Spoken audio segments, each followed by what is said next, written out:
তাবলিগ জামাতের ইতিহাসে নিজামুদ্দিন ও রায়বেন্ডের মধ্যকার দূরত্ব এবং আলামী শুরা বা আন্তর্জাতিক শুরা গঠন নিয়ে অনেক বিভ্রান্তি রয়েছে। এই ভিডিওটিতে সেই বিভক্তির পেছনের কিছু অজানা ও চাঞ্চল্যকর সত্য তুলে ধরা হয়েছে। यहाँ रायविंड में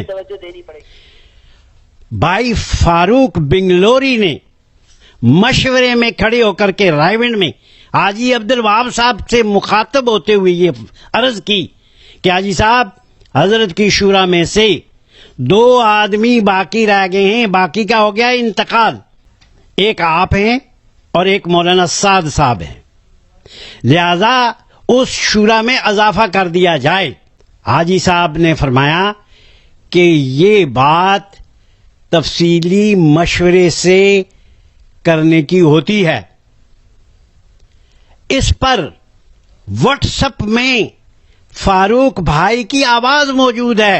उन्होंने जवाब दिया, हाजी साहब, इसके हक सिर्फ आपको और मौलाना साद साहब को है। अब 2 हैं, अब दोनों मिलकर, इसमें बड़े मशवरे की जरूरत नहीं है, इसका तायन फरमा दें। इसके बाद ये मजलिस खत्म हो गई, कोई बात, कोई मजीद इस पर तबसरा नहीं हुआ। दूसरे दिन इन्हीं लोगों ने कुछ नाम लिखे कि ये बैनुल अक़वामी शूरा के लोग हैं और हाजी साहब के पास लेकर गए। जो मैंने सुना है मुसद्दका तरीके से, हाजी साहब को ये कहा कि हाजी साहब, बाकियों ने दस्तखत कर दिए हैं। हाजी साहब ने पूछा, भाई सबका इत्तफाक है? इन्होंने कहा, जी सबका इत्तफाक है। तो हाजी साहब ने उस पर दस्तखत किए बकौल हाजी साहब के, और फिर ये लेकर आए मौलाना साद साहब के पास। मौलाना साद साहब भी यहां मौजूद थे रायविंड में। मौलाना को जब बताया गया कि ये आलमी शूरा बनी है, तो मौलाना का जवाब ये था कि तबलीग में ना आलमी शूरा थी, ना है, ना इसकी कोई जरूरत है। उसके बाद मौलाना वापस चले गए और इन्होंने ऐलान कर दिया कि बैनुल अक़वामी शूरा बन गई। हमने पहले दिन से ये कहा है कि ये तजवीज करदा शूरा तो हो सकती है, क्योंकि बहस में आई है। ये मुतफिकन अलैह शूरा नहीं है जिसका कोई वजूद हो। इसलिए एक तरफा खुद ही आपने नाम लिख कर के खुद ही को उसका ऐलान करके उसको शूरा कहना, ये मुतलकन गलत है।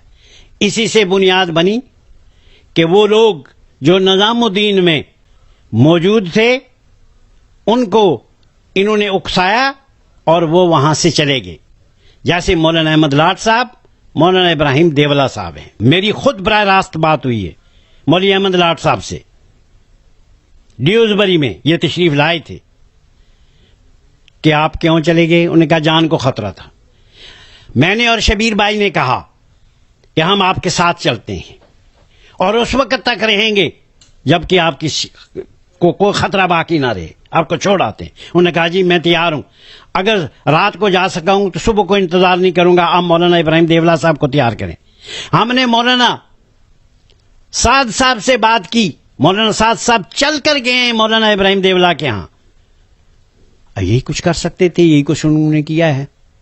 इसके बावजूद भी वो वापस नहीं गए। यहां रायविंड में ये हजरात आए, ये ऑन रिकॉर्ड है। हाजी अब्दुल वहाब साहब ने बुलाया, कहा, भाई तुम क्यों वहां से चले गए हो, वापस जाओ, निजामुद्दीन में ही वापस जाओ, वहीं से काम करो, उन्हीं के मशवरे से चलो। ये प्ली ली। मौलाना अहमद लाट साहब, मियां हसन साहब, नईम भट्ट, इम्तियाज गनी साहब,